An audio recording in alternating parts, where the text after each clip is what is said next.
Dalam Bapa dan Putra dan Roh Kudus. Amin. Allah yang penuh kasih,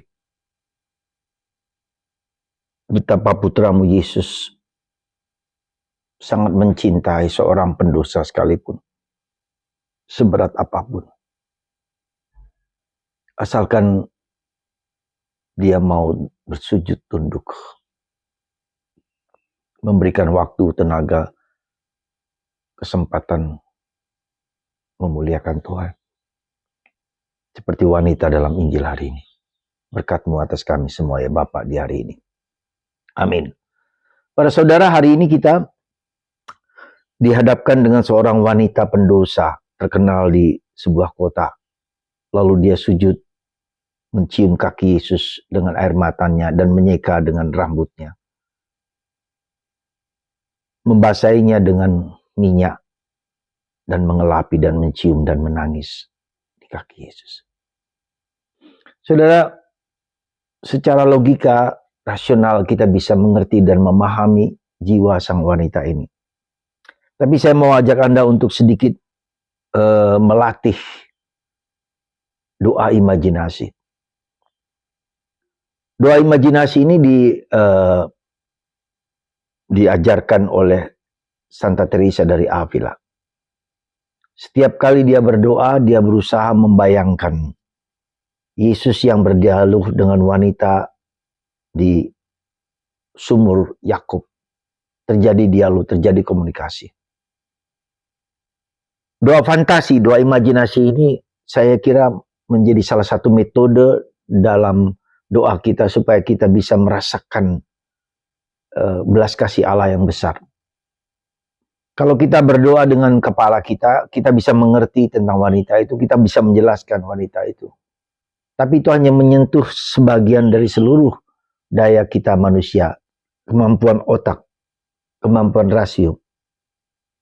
Coba sekarang kita memasuki salah satu kemampuan kita, kemampuan imajinasi, kemampuan fantasi.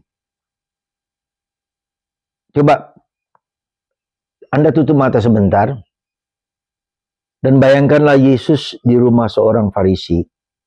Begitu banyak orang, kebanyakan lelaki yang makan, yang dijamu oleh sang Farisi itu kepada Yesus. Bayangkanlah itu. Nah, kemudian dari itu, bayangkanlah tiba-tiba ada seorang wanita yang terkenal. Ya, pasti dia tidak ada di sana dulu. Pasti dia masuk, nerobos begitu saja masuk. Lalu bersujud di bawah kaki Yesus. Tidak bisa dihalangi. Ada suatu dorongan dalam batinnya yang terdalam untuk bersujud di kaki Yesus. Menangisi, lalu menyeka dengan rambutnya yang panjang. Kemudian ada minyak yang dia bawa, dia elus-elus. Dia cium dan dia menangis. Mungkin ada kata-kata yang diungkapkan. Tetapi kita bayangkanlah bahwa dia mohon ampun, dia sedih, dia susah. Terjadi suatu pergolakan batin yang terdalam, ya, suatu gelombang batin yang terdalam, ketidakmampuan dia untuk bertobat, meskipun dia ingin bertobat. Bayangkan itu, bayangkan. Ya. Jadi doa dengan membayangkan, memfantasikan seolah-olah aku aktif ada di situ. Dan setelah membayangkan wanita yang berdosa itu, Yesus mengatakan sesuatu, ya. Lalu dia mengatakan dosamu sudah diampuni. Imanmu menyelamatkanmu. Imanmu menyelamatkanmu. Kata-kata itu kita dengar dalam hati kita. Imanmu menyelamatkanmu. Dan kita ungkapkan rasa syukur bahwa dosa kita diampuni. Sebesar apapun. Nikmati, enjoy, rasakan doa fantasi ini. Wanita itu sepertinya kita sendiri yang mempersembahkan diri kita, seluruh diri kita kepadanya. Ketidakmampuan kita untuk mengungkapkan dosa kita, dan kita mohon supaya kita mengerti, memahami ribuan dosa yang telah kita lakukan, beban dosa yang telah kita lakukan. Sentuhlah, biar dia menyentuh bukan hanya unsur kepala kita, tapi unsur badan kita, unsur raga kita, unsur emosi kita. Dengan membayangkan itu.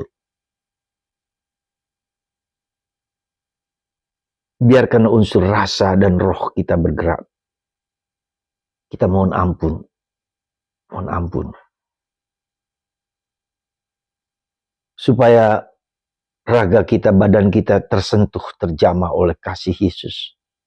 Seperti wanita itu menangis. Dan kita menangis dan menangis karena banyak dosa yang telah kita lakukan. Terus masuklah ke alam fantasimu, ke alam imajinasimu. Masuklah. Yesus, dosaku juga banyak. Pikiranku, perasaanku, emosiku, yang seringkali tak dapat kubayangkan. Jadi ketujuh dosa itu dosa cabul, sombongan, iri hati, kemarahan, yang seringkali masuk dalam diriku. Ampuni aku Tuhan. Tuhan, kasihanilah aku orang berdosa. Tuhan, kasihanilah aku orang berdosa. Aku berdosa. Amin. Para saudara, hari ini saya mengajak Anda untuk melakukan doa imajinasi. Coba bayangkanlah kisah tentang si pendosa itu yang terkenal di seluruh kota. Tapi dia mau sujud. Tidak selalu dosa itu membuat kita bergerak datang kepada Tuhan. Tidak selalu. Ada dua kemungkinan. Mungkin karena kalau begitu besar dosanya, dia bisa putus asa. Dia lari, semakin lari dari Tuhan. Atau orang yang mungkin karena begitu besar beratnya beban itu, maka dia mungkin bahkan lebih jahat daripada itu. Melakukan tindakan yang menghancurkan dirinya sendiri. Tapi mari, Yesus mengatakan, datanglah kepadaku kamu semua yang letih, yang lesu dan berbeban berat. Beban dosa. Datanglah. Sebesar apapun, meskipun dosamu merah seperti kirmisi, hitam seperti arang, Tuhan mengampuni dosamu. Mari, kita latih membayangkan kisah ini menjadi doa kita. Berkat Tuhan. Sehingga